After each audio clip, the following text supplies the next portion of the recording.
আসসালামু আলাইকুম। Hello everyone, welcome back to another blog. আজকে আমি আপনাদের মাঝে শেয়ার করব লটকন ভর্তা, একদম ঝাল ঝাল এবং ইউনিক স্টাইল। চলুন দেখে নেওয়া যাক। বিসমিল্লাহির রহমানির রহিম। নিয়েছি আমরা কাঁচামরিচ, গুঁড়ো মরিচ এবং লবণ। প্রথমেই আমরা লটকনগুলো একটি মিক্সিং বলের মধ্যে নিয়ে নেব। তারপর আমাদের কাজ হচ্ছে লটকনগুলো ভালো করে পানি দিয়ে ধুয়ে নেওয়া। তাই আমরা কয়েকবার ভালো করে পানিতে লটকনগুলো ধুয়ে নিচ্ছি। লটকনগুলো ধোয়া হয়ে গিয়েছে, এখন আমরা খোসা ছাড়িয়ে নেব। লটকনের অনেক উপকারিতা রয়েছে, যেমন লটকনের মধ্যে রয়েছে ভিটামিন সি, যা শরীরের রোগ প্রতিরোধ ক্ষমতা বাড়াতে সমর্থন করে। পানির পরিমাণ ভালো, শরীরকে হাইড্রেট রাখতে সাহায্য করে। আবার এর মধ্যে ফাইবারও রয়েছে, যা হজম শক্তি ভালো রাখতে সহায়ক। অ্যান্টিঅক্সিডেন্ট, যা কোষকে অক্সিডেটিভ ক্ষতি থেকে রক্ষা করতে সাহায্য করে। আরও বিভিন্ন ধরনের এর উপকারিতা রয়েছে।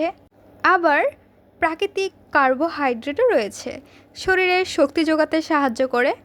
কথা বলতে বলতে লটকনের খোসা ছাড়ানো হয়ে গিয়েছে, এখন সবগুলো লটকন আমরা একটি মিক্সিং বলের মধ্যে ঢেলে নেব। তারপর এর মধ্যে মশলা মিক্সড করার পালা। এখানে আমরা কাঁচামরিচ থেতলিয়ে নিয়েছি, একদম মিহি করে। থেতলিয়ে রাখা কাঁচামরিচ লটকনের মধ্যে অ্যাড করে নেব। তারপর এর মধ্যে দিয়ে দিব গুঁড়ো মরিচের গুঁড়ো দেওয়ার পর অ্যাড করে নেব আমরা স্বাদ অনুযায়ী লবণ। আপনারা চাইলে এখানে বিট লবণও ইউজ করতে পারেন। আমাদের বিট লবণ শেষ হয়ে গিয়েছে, যার কারণে আর অ্যাড করা হয়নি। এখন সবগুলো লটকন মাখিয়ে নেওয়ার পালা।